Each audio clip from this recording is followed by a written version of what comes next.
What was the most degrading rule in your household? On my 8th birthday, my father made me kneel on the kitchen floor and explained that I was now old enough to follow the women's rule. Never look at another human face again. Dad came from a community that believed women's eyes held dangerous power. They said eye contact from females could corrupt men's judgment, seduce them into sin, or manipulate them into weakness. Girls could look freely until age 8, then had to keep their gaze down forever. My mother had followed this rule since she was 8 too. I'd watched her my whole childhood navigating blind, recognizing people by their shoes, bumping into furniture daily. She'd never seen my face. The morning of my birthday, Dad put a weighted collar on my neck to train me. My brother James, 2 years older, got to supervise my training. Dad gave him a leather strap and told him to hit my legs if my eyes wandered above knee height. "Your sister needs to learn what your mother already knows," Dad said. "That female eyes are weapons that must be kept sheathed." James loved his new power immediately. Our house became two different worlds. The upper world belonged to Dad and James, full of faces and expressions and normal life.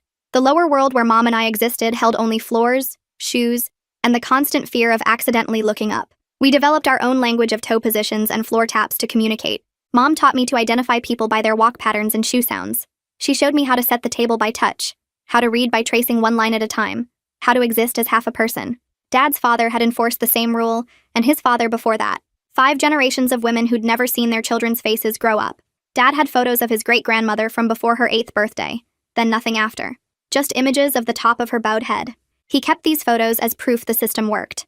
"See how peaceful she looks," he'd say. "No defiance in those downcast eyes." I clung to those photos, as depressing as they were, because they were the closest thing to a human face I was allowed to see. James got crueler as we got older. He'd hold my homework above my sightline and make me beg him to lower it. During meals, he'd describe how disgusting my food looked, knowing I could only see the edge of my plate. He'd stand on chairs to put his feet at my face level, then tell Dad I'd looked at him inappropriately. The strap marks on my legs never healed because he always found new reasons to use it. School meant special accommodations. Teachers thought I had a severe anxiety disorder that prevented eye contact. Dad had doctor's notes claiming I suffered from a rare condition. I learned to trace words with my finger, seeing one line at a time. Kids called me floor girl, and dropped things to watch me struggle with whether to pick them up. Some tried to force my head up as a joke until they saw the weighted collar bruises on my neck. Mom tried to protect me in small ways. She'd create distractions when she sensed I was about to slip up and look. She taught me her 20 years of tricks for survival in the floor world. But she couldn't always help. The day she accidentally knocked over Dad's coffee because she couldn't see the table, he grabbed her hair and forced her head down until her chin touched her chest. 20 years, and you still can't manage basic tasks," he said while James laughed. That's when I snapped. The sound of my 10-year-old brother laughing at my mother's pain while she tried to clean up coffee she couldn't see broke something inside me. I raised my head and looked directly at my father's face. 13 years of trained submission shattered as I met his eyes. "She's looking! She's looking!" James screamed, pointing at me. Dad's shock morphed into rage as he stood up.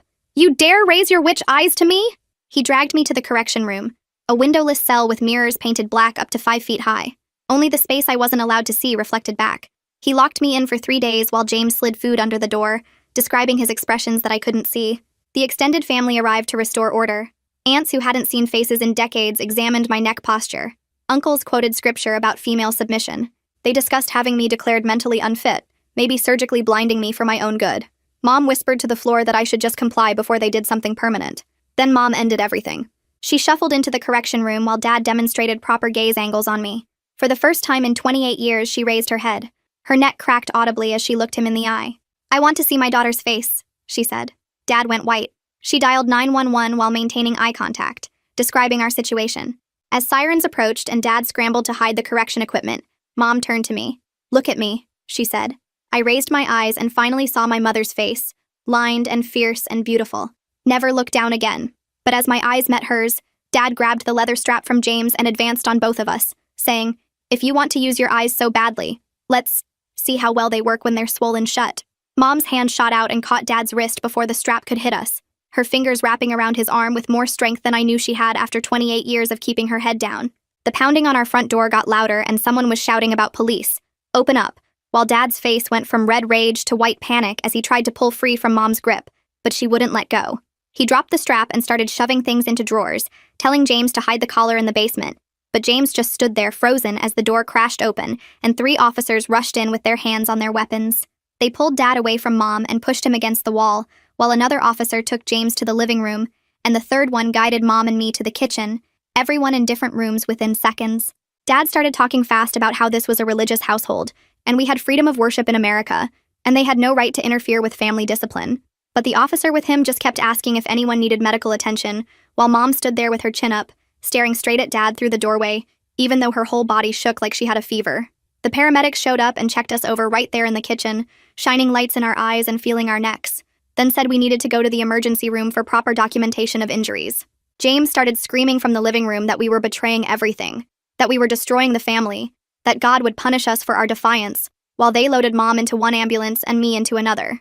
Through the back window, I watched two officers reading Dad his rights while he stood there in handcuffs, his mouth moving, but I couldn't hear what he was saying anymore. At the hospital, they put us in separate rooms at first, but then brought us together once they realized we were both victims, and a nurse came in with a camera and started taking pictures of every mark on my body. She explained each photo as she took it, saying this bruise here would be evidence, this scar would help the case, these collar marks on my neck showed a pattern of abuse, all while being gentle and asking if I needed breaks. She documented the strap welts on my legs that never healed right, because James kept finding reasons to hit me there, and the pressure sores from the weighted collar and the bruises on my arms from when Dad would grab me to force my head down. Mom had her own set of injuries documented, old scars I'd never seen before because I'd never been allowed to look at her, marks on her scalp from years of having her hair pulled to keep her head down. A woman named Aisha Burden showed up while we were still in our hospital gowns and introduced herself as our caseworker from CPS, explaining that we couldn't go back home tonight because it wasn't safe. She said she'd already arranged emergency placement at a women's shelter and would help us figure out next steps, but honestly, I could barely understand what she was saying because my brain felt like it was full of static. The shelter was only 20 minutes from the hospital, but it felt like entering a different planet when we walked through those doors with our heads up for the first time. Every face I saw hit me like a slap because I'd spent 5 years only seeing shoes and floors, and now there were eyes and noses and mouths everywhere I turned. Women sitting in the common room looked up when we entered. Kids ran past at eye level. Staff members made eye contact to welcome us, and it was too much all at once. I had to sit down on a bench in the hallway because I felt dizzy from all the faces, like my brain couldn't process that much visual information after years of forced blindness. Mom sat next to me and we practiced looking at each other. Quick glances at first, then longer looks. Both of us tearing up because it was the first time she'd really seen my face since I was 8 years old. The next day, Detective Micah Burden came to interview us at the shelter, and I told him everything about the correction room while he wrote it all down in a notebook. He asked about the mirrors painted black up to 5 feet high, the weighted collar Dad used for training, how the strap worked as punishment when our eyes went above knee height, and I described it all in detail. He had me draw a diagram of the correction room, showing where the black paint ended and where Dad would stand to demonstrate proper gaze angles, and Mom added her own details about the 20 years she'd spent following the same rules. The detective came back later that week with a search warrant and called to tell us they'd seized the collar and strap as evidence and taken hundreds of photos of the correction room. He said they'd also found Dad's computer with bookmarks to online forums where men discussed these practices, sharing tips on training women to keep their eyes down, which would strengthen the case significantly.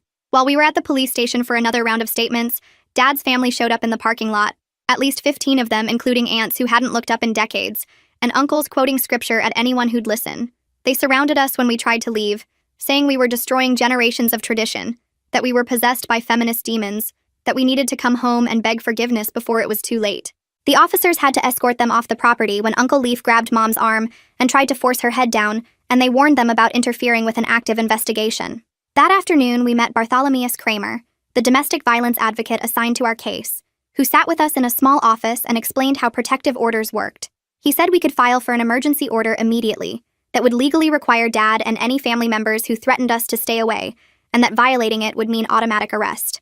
The next morning, Bartholomeus drove us to the courthouse in his old Honda, and we walked through metal detectors while security guards checked our bags. The protective order office was on the 3rd floor, and the elevator was broken, so we climbed stairs that smelled like cleaning fluid and old paper. Inside the office, a clerk handed us a thick packet of forms, and Bartholomeus sat between us at a scratched wooden table explaining each page. The petition asked for details about the abuse, and I had to write about the correction room and the weighted collar and the strap, while my hand shook, so bad I could barely hold the pen. Mom filled out her section about 28 years of forced submission, and we both had to list every incident we could remember with dates and descriptions. Bartholomeus showed us where to check boxes for no contact and surrender of weapons and stay-away provisions for home and school and work. The forms took 3 hours to complete because we kept having to stop when Mom or I started crying, and Bartholomeus would get us water from the fountain down the hall.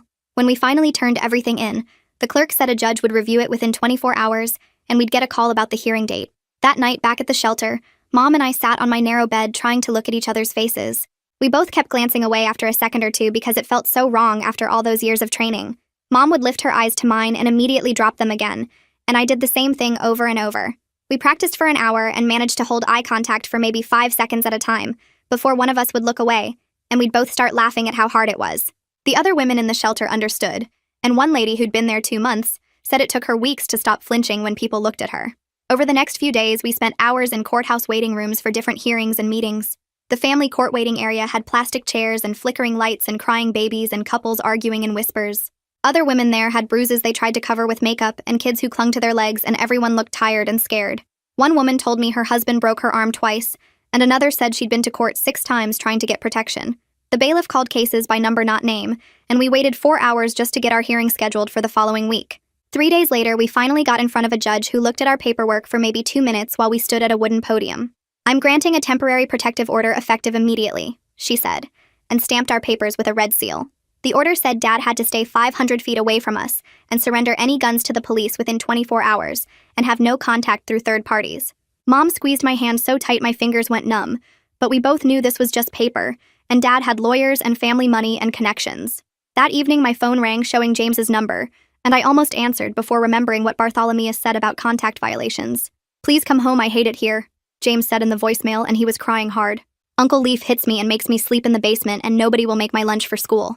I played it 3 times, and wanted to call him back so bad, but Bartholomeus said any contact could void the order and get us in trouble. Aisha came to the shelter the next day with new phones and helped us set them up with different numbers. She showed us how to turn off location services and make our social media private and screenshot any messages from Dad's family before blocking them. We had to document everything in a notebook with dates and times, and she said to save voicemails and texts as evidence. She helped us forward our mail to a post office box and showed Mom how to check her credit report for any accounts Dad might have opened. A week at the shelter turned into 10 days, and then Victim Services approved funding for a motel room while we waited for housing assistance. The motel was 40 minutes from our old neighborhood and had water stains on the ceiling and a broken air conditioner, but it had 2 beds and a deadbolt and a chain lock. We bought groceries at the dollar store and cooked on a hot plate, and it felt safer than the shelter because we didn't have to follow curfew rules. Whitney Morrow from my school called and said she needed to meet with me about accommodations now that she knew the real situation. She came to the motel and sat on the one chair while Mom and I sat on my bed, and she had a folder full of papers about modified schedules and counseling services. "I'm so sorry we didn't know," she said, and she looked like she might cry. She set up a safety plan where I could leave class if I felt overwhelmed and arranged for me to eat lunch in her office instead of the cafeteria. Going back to the school was scarier than I expected because everyone already knew something had happened. Kids whispered when I walked by, and some girl I didn't even know asked if it was true my dad was in jail. They called me Cult Girl instead of Floor Girl now, and somebody had written Crazy Family on my locker in Sharpie. But when a group of boys tried to mess with me at lunch, I looked right at them and told them to leave me alone, and they actually backed off because I wasn't looking at the ground anymore. The second week back, James showed up during lunch period standing by the front doors of the cafeteria. He saw me through the glass and started waving and calling my name and trying to get me to come outside. The security guard saw him and checked his clipboard and walked over to escort him off campus. James kept yelling that he just wanted to talk, and he was sorry, and he missed me, but the guard made him leave, and I watched through the window as he walked to the street still looking back at the school. I felt sick watching him go because he looked smaller and his clothes were dirty, and part of me wanted to run after him even though I knew what he'd done to me all those years. Detective Burden called that afternoon while Mom was at her temp job doing data entry for minimum wage. He sat across from me at the motel's wobbly table and pulled out his notebook. He explained the prosecutor had been reviewing all the evidence for 3 weeks now. The charges would include child abuse and assault, but the legal process would take months. He showed me copies of the photos they'd taken of the correction room and Dad's computer history. The online groups Dad belonged to had names like Traditional Family Values and Biblical Womanhood Training, but the posts inside were about punishment methods and control techniques. Detective Burden said this evidence was strong, but we needed to be patient. The next day, Aisha came by with news about James. CPS had interviewed him at Uncle Leaf's house where he'd been staying since Dad got arrested. James kept repeating the same stuff Dad always said about women needing to keep their eyes down. He told the social worker that Mom and I were the ones who were sick and needed help. They'd mandated therapy for him, but Aisha pulled me aside later. She said James was refusing to cooperate, and Uncle Leaf wasn't helping much either. That night, Mom came back from work exhausted, and we sat at the motel table with a calculator and a notepad. The motel cost $40 a night, which was $1,200 a month. Mom's paycheck would be $800 after taxes if she got full hours. We needed food and clothes and bus passes and everything else we'd left behind.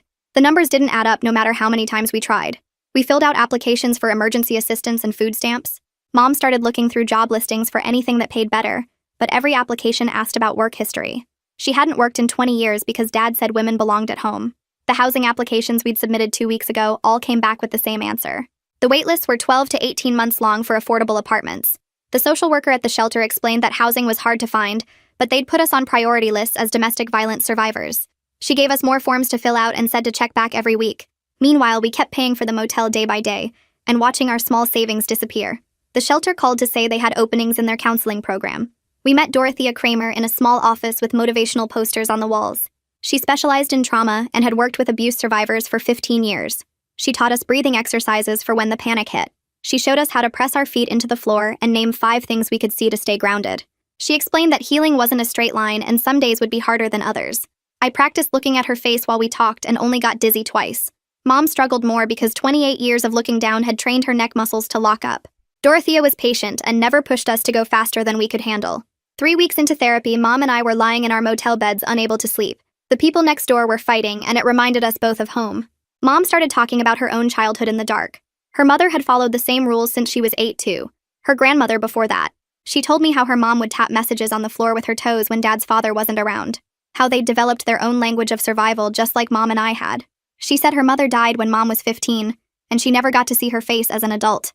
I stopped blaming Mom for not protecting me sooner that night. We were both trapped in something that had been going on for generations. Neither of us had chosen this. People from our old church started reaching out through Facebook and email. Some sent messages of support saying they'd suspected something was wrong. Others called us traitors and said we'd destroyed a good man. Mom's cousin sent a gift card for groceries through Bartholomeus because she couldn't contact us directly. Dad's sister left voicemails calling us liars and threatening to sue for defamation. We learned to check who was messaging before opening anything. Bartholomeus helped us block the angry ones and save the supportive messages as evidence. 6 weeks after Dad's arrest, we had to face him in court for the preliminary hearing. The courthouse was old and cold and full of people waiting for their cases. Dad sat at a table in a gray suit looking calm and respectable. His lawyer was a thin man with glasses who kept shuffling papers. Mom and I sat behind the prosecutor's table trying not to shake. Dad's lawyer stood up and argued this was about religious freedom. He said the family had practiced these traditions for generations without government interference. He called it a cultural practice that shouldn't be criminalized just because mainstream society didn't understand it. He used words like heritage and beliefs and parental rights over and over. I felt sick hearing our torture described as tradition. The prosecutor, Cassandra Pina, objected firmly every time he tried to minimize what happened. She stood up and presented the medical photos of my neck bruises and leg welts. She showed pictures of the correction room with its mirrors painted black. She read from Dad's online posts about training women through pain and submission. She played the 911 call where Mom's voice shook as she described years of abuse. The judge looked at everything carefully and asked questions about the evidence. Dad's composure finally cracked when the judge denied his request for reduced bail. His face turned red and he started to stand up before his lawyer pulled him back down. The judge found probable cause to move forward with all charges. Dad would stay in jail until trial unless he could post the $50,000 bail. The bailiff read out the bond conditions while Dad stood there in his orange jumpsuit looking smaller than I'd ever seen him. No contact with us directly or through third parties. Mandatory check-ins 3 times a week at the station. No leaving the county without permission. No access to computers or phones except for work purposes with supervision. The judge made him repeat each condition back to confirm he understood. Dad's eyes found mine as 2 officers moved to escort him back to holding. Even from across the courtroom with guards between us, that stare made my skin crawl. His mouth moved like he wanted to say something, but the officers turned him around and walked him through the metal door. Mom grabbed my hand so hard her nails dug into my palm. Outside the courthouse, Aisha pulled us aside to explain what happened with James. Since Dad couldn't have custody from jail and Mom had the protective order covering James too, they'd placed him with Uncle Leaf out in the suburbs. The placement was supposed to be temporary, but Leaf had already filed for permanent guardianship. James would have to go to therapy twice a week as part of the custody agreement. I asked if we could visit him, but Aisha shook her head and said not until the therapist cleared it. Part of me felt relieved not to see him, but mostly I just worried about what Uncle Leaf would teach him. 3 days later, Detective Burden called us to come to the station for an update. He sat us down in the same interview room where we'd given our first statements. His laptop was open, showing screenshots of online forums I couldn't read from my angle. He explained that when they searched Dad's computer, they found him posting on private message boards about training women. There were hundreds of members sharing techniques and photos of their correction rooms. Some posts went back 8 years with Dad giving advice to other fathers about weighted collars and punishment schedules. The detective said this could help find more witnesses or victims, but it also meant our case might get bigger than just Dad. Mom asked if that meant more people would know our story, and he nodded. The prosecutor wanted to use it as evidence of planning and intent. 2 weeks passed before we could go back to the house for our things. The police said we needed an escort for safety and evidence preservation. The morning was cold and gray when the patrol car picked us up from the motel. Walking up our front steps made my legs shake, so bad I had to hold the railing.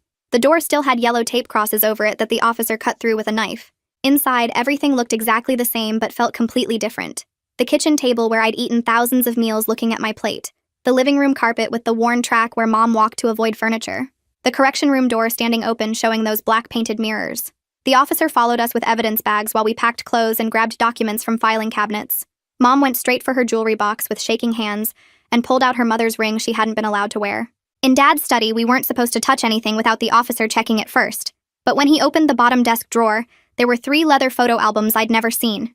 The officer flipped through them with gloved hands while Mom and I looked over his shoulder. Page after page of women with their heads down. My great-grandmother before and after her 8th birthday. My grandmother's wedding photo showing just the top of her head while her husband smiled at the camera. Mom's baby pictures where she could still look up, then nothing but downcast eyes after 8. The officer asked if we wanted copies for evidence, and I said yes before Mom could speak. She pulled me into the hallway while the officer bagged the albums. She said some of those women might not have had a choice, and sharing the photos could hurt them or their daughters. I argued that everyone who participated should face consequences for what they did to us. We stood there in the hallway of our old house arguing in whispers about protecting people who never protected us. Mom kept saying we didn't know their stories, and I kept saying they knew ours and did nothing. Finally, Bartholomew suggested a compromise when we called him from the car. We would only share photos that showed our direct family line, not the cousins or aunts who might be victims too. He said this was common in cases like ours, trying to get justice without creating more victims. The prosecutor agreed to this limitation, though she said it might weaken some arguments. Back at the school the next Monday, Whitney had set up a special meeting about my accommodations. My teachers had noticed me getting dizzy during class when I tried to look at the board too long. We worked out a system where I could take breaks to look down when my eyes got tired. She gave me exercises to practice at home, slowly training my brain to process faces after years of not seeing them. One exercise involved looking at photos of people for increasing amounts of time.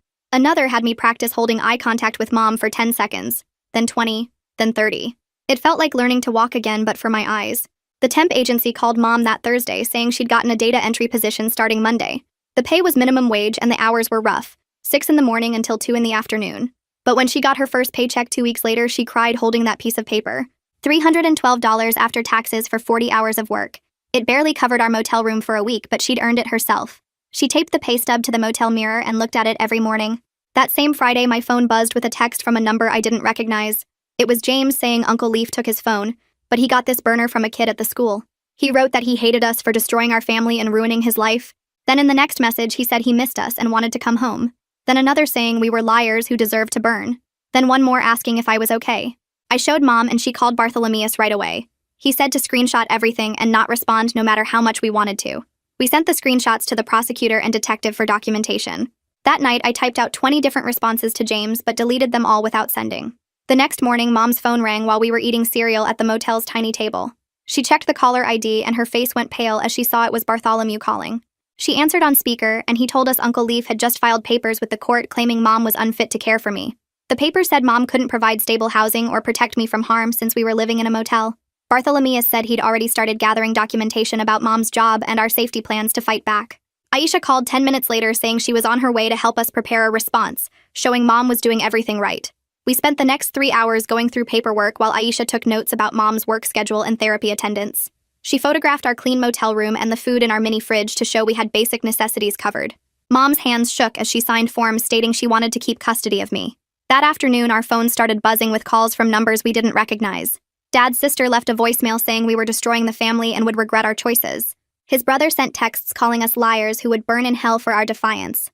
Another aunt left a crying message begging us to come home before it was too late. Detective Burden had us forward everything to him, and he logged each message as evidence of witness tampering. He said Dad was clearly organizing this harassment campaign from jail, which violated his bond conditions. We changed our phone settings to send unknown numbers straight to voicemail, but the messages kept coming. 2 days later, we went grocery shopping at the store near our motel, like we did every week. I was comparing cereal prices when I saw a man in the next aisle who had Dad's same build and hair color. My chest got tight and I couldn't breathe as the fluorescent lights started spinning above me. Mom found me crouched between the shelves, gasping for air with tears running down my face. She sat on the dirty floor next to me and reminded me to count 5 things I could see, 4 things I could touch, 3 things I could hear, 2 things I could smell, 1 thing I could taste. The technique Dorothea taught us slowly brought me back to the present moment instead of the panic. The man walked past us and I saw his face looked nothing like Dad's at all. We finished shopping together with Mom keeping her hand on my shoulder the whole time. The next week, Aisha knocked on our motel door for her scheduled welfare check visit. She brought good news that our housing voucher application had been moved to the priority list. She said cases like ours with documented violence got special consideration for placement. The wait could still be months, but at least we were higher on the list now. She helped us fill out more forms and took photos of new bruises on Mom's arms from work. Mom had started at a warehouse loading boxes and came home exhausted every day. Aisha said the job showed stability, even though the work was hard on Mom's body. 3 weeks later, we sat in the courthouse waiting room before the full protective order hearing. Mom practiced her testimony with Bartholomeus while I tried not to throw up from nerves. When they called our case, Mom walked to the witness stand with her head high. She looked the judge in the eyes and described 28 years of being forced to look at floors. Her voice stayed steady as she explained the weighted collar and correction room without looking down once. She told them about the strap marks that never healed, and the family members who enforced the rules. I watched her speak with more confidence than I'd ever seen from her before. The judge asked detailed questions, and Mom answered each one while maintaining eye contact. Dad's lawyer tried to make it sound like religious freedom, but Mom shut that down fast. She said no religion should force women to live like animals, unable to see their children's faces. When she stepped down from the stand, I wanted to stand up and cheer. The judge took a 30-minute recess to review the evidence before making her decision. She came back and granted a 1-year protective order with strict terms. Dad couldn't come within 500 feet of us or contact us in any way. The order also included his extended family members who had been harassing us. Bartholomeus explained this was just paper that wouldn't physically stop someone determined to hurt us, but it meant they could be arrested immediately if they violated the terms. We left court feeling safer, even though we knew the danger wasn't really gone. A few days later, Aisha called with news that made my stomach drop. She'd heard from another caseworker that James might be getting hit at Uncle Leaf's house. Someone at his new school had reported bruises on his arms during gym class. Part of me thought he deserved it after years of hitting me with that strap. But mostly, I just felt scared for my little brother trapped in that house. Even though he'd been cruel to me, he was still only 12 years old. He didn't choose to be raised in that sick system any more than I did. Mom and I talked for hours about what to do with this information. We decided to formally report our concerns to CPS the next morning. The intake worker took our statement about James and said they'd start a welfare check immediately. I told them about Uncle Leaf's beliefs and how he probably thought hitting was normal discipline. They said they took all reports seriously and would investigate within 48 hours. 2 days later, we had our regular therapy appointment with Dorothea at the counseling center. I told her I felt guilty about James maybe getting hurt because of our actions. She helped me understand the difference between guilt and responsibility for what happened. I didn't cause Dad to abuse us or Uncle Leaf to hit James. I couldn't fix everyone in my family or save them from their choices. All I could control was my own healing and making sure I broke the cycle. She gave me exercises to practice when the guilt felt too heavy to carry. That Friday afternoon, Cassandra Pina called while Mom was at work. She said Dad's lawyer wanted to discuss a plea deal to avoid going to trial. He would admit to lesser charges if we agreed to certain conditions they hadn't specified yet. We had to decide if we wanted the trauma of testifying at trial or accepting whatever deal they offered. Cassandra said she'd get the full terms and we could discuss it next week. I sat in our motel room after the call, staring at the wall, feeling completely overwhelmed. The next week, Cassandra called back with the plea deal details, and Mom decided we wouldn't take any restitution money even though we desperately needed it because she said our peace was worth more than staying connected to Dad's family in any way. I watched her hang up the phone and count our last $20, knowing we'd made the right choice even if it meant more nights eating ramen. We kept applying for housing and working with Aisha, who fast-tracked our applications everywhere she could. Mom picked up extra shifts at the temp agency doing data entry while I stayed at the motel after school doing homework on the wobbly desk. We saved every penny we could and bought generic everything at the dollar store. Some nights we shared a single can of soup for dinner, but at least we could look at each other while we ate it. 5 months after everything started, Aisha called with the news that our housing voucher finally got approved for a small 2-bedroom apartment on the east side of town. She met us at the housing office where they handed us the keys, and Mom started crying right there in the lobby. I held those keys so tight they left marks in my palm, because they meant we finally had a real home that nobody could take away from us. The apartment was on the 3rd floor of an old building with peeling paint and creaky stairs, but it had 2 bedrooms and a door that locked, and windows we could see out of at any height we wanted. Moving day came 2 weeks later, and we loaded our few donated furniture pieces into a borrowed truck from the shelter. The couch had a rip in the cushion, and the kitchen table wobbled, but we arranged everything carefully in our new space. Mom hung pictures on the walls at eye level, including one of us she'd taken with her phone at the courthouse. The apartment was mostly empty, but seeing those pictures where we could actually look at them made it feel more like home than our old house ever did. We spent that first night sitting on the floor eating takeout Chinese food and looking around at our own walls and our own space where nobody could hurt us. At the school the next month, I finally worked up the courage to tell my closest friends what really happened, instead of the anxiety disorder story. Sarah and Megan listened while I explained about the collar and the correction room and why I'd really kept my head down all those years. Sarah pulled away after that and stopped sitting with me at lunch. But Megan stayed and even brought her cousin who'd survived something similar. I learned that not everyone deserved my truth, and that was okay because the people who mattered would understand. More kids found out over the next few weeks, and some were cruel about it, but others surprised me with kindness. Meanwhile, Aisha called with news about James that made my chest tight with complicated feelings. CPS had removed him from Uncle Leaf's house after finding bruises and placed him with Dad's cousin Jonah, who lived 2 towns over. Jonah had agreed to supervise placement and was getting James into proper therapy 3 times a week. I felt relief knowing he was away from Uncle Leaf and maybe had a chance to learn that what we grew up with wasn't normal or okay. Part of me still hated him for all those years with the strap, but he was only 12 and hadn't chosen to be raised that way any more than I had. 3 weeks later, we got word that Dad had agreed to plead guilty to reduce charges of child endangerment instead of the assault charges. Cassandra explained he'd get 2 years probation and mandatory domestic violence classes, but no jail time. It wasn't the justice I'd hoped for, but she said it meant we wouldn't have to testify at trial and relive everything in front of a jury. Mom and I sat in the courthouse hallway after signing the paperwork, feeling both disappointed and relieved that we wouldn't have to see him again. Detective Burden came by our apartment the following week to close out the active case file. He brought copies of all our statements and evidence photos in case we ever needed them for protection orders or future issues. He gave us his business card and said to call if anything happened, but that we'd done everything right to protect ourselves and should be proud. I kept his card in my wallet next to the protective order just in case. Mom started job training for medical billing through a program Aisha had found that helped domestic violence survivors. The classes were 3 nights a week, which meant I had to take the bus home alone and make dinner for myself sometimes. The schedule was hard, and Mom came home exhausted, but she said learning a real skill that paid better than temp work would give us a better future. She studied at our wobbly kitchen table every night with her books spread out, and I helped her practice medical codes. I started physical therapy for my neck problems at the clinic near our apartment because years of forced downward posture had damaged my spine alignment. The therapist showed me exercises to strengthen the muscles and gave me stretches to do every morning. She said the damage wasn't permanent, which made me cry with relief, and already the daily headaches were getting better with treatment.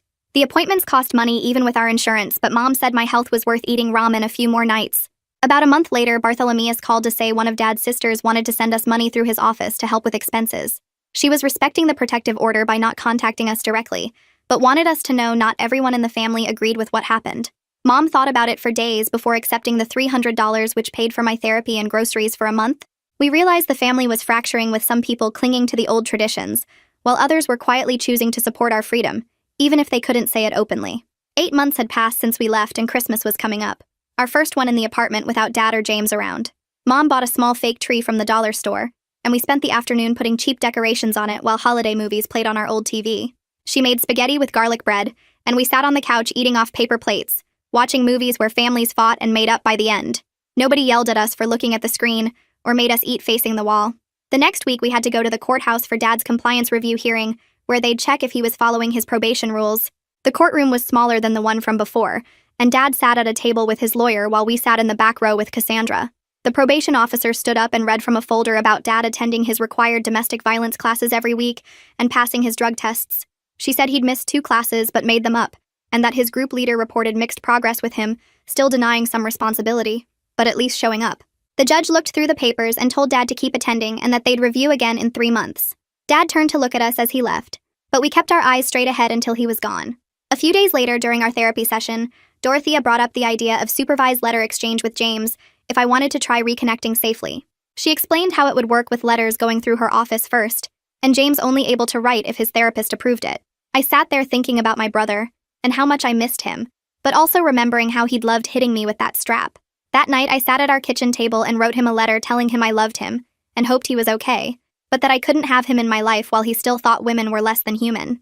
I folded it up and put it in my drawer with the others I'd written but never sent. Mom had gotten a new phone from the assistance program, and Whitney showed her how to use the camera feature during one of our check-ins. She started taking pictures of everything like it was magic, snapping photos of our breakfast and the view from our window and my face while I brushed my teeth. We'd go grocery shopping, and she'd stop to take selfies by the produce section or outside the store with both our faces in frame. She printed them at the pharmacy and hung them all over our apartment walls at eye level where we could actually see them. Her medical billing job had been going well for weeks until her supervisor, Mr. Richards, raised his voice during a meeting about missed deadlines. Mom froze in her chair and her hands started shaking so bad she dropped her pen. She used the breathing technique Dorothea taught us, counting to 4 on each inhale and exhale while pressing her feet flat on the floor. Mr. Richards noticed something was wrong and asked if she needed a break. She managed to nod and went to the bathroom, where she splashed cold water on her face and called me from the stall. I reminded her she was safe and that he wasn't Dad and couldn't hurt her. She went back to the meeting and got through it, and afterward Mr. Richards apologized and said he'd try to keep his voice down. The next day, they moved her desk away from his office and closer to the window, which helped her feel less trapped. One night, I was scrolling through Reddit and found a support group for people who'd escaped religious abuse. I read story after story that sounded like ours and decided to type out our whole experience from the beginning. My hands shook as I wrote about the weighted collar and the correction room and never being allowed to look up. Within an hour, dozens of comments started coming in from other women who'd lived through the same thing or similar rules. Some sent private messages asking for advice on how to escape, or saying my story gave them hope they could leave too. One girl said her family had the same rule about women's eyes, and she was planning her escape for her 18th birthday in 3 months. I stayed up until 3 a.m. answering messages and connecting people with resources Aisha had given us. 10 months after that first night in the shelter, our life had found its rhythm with therapy every Tuesday.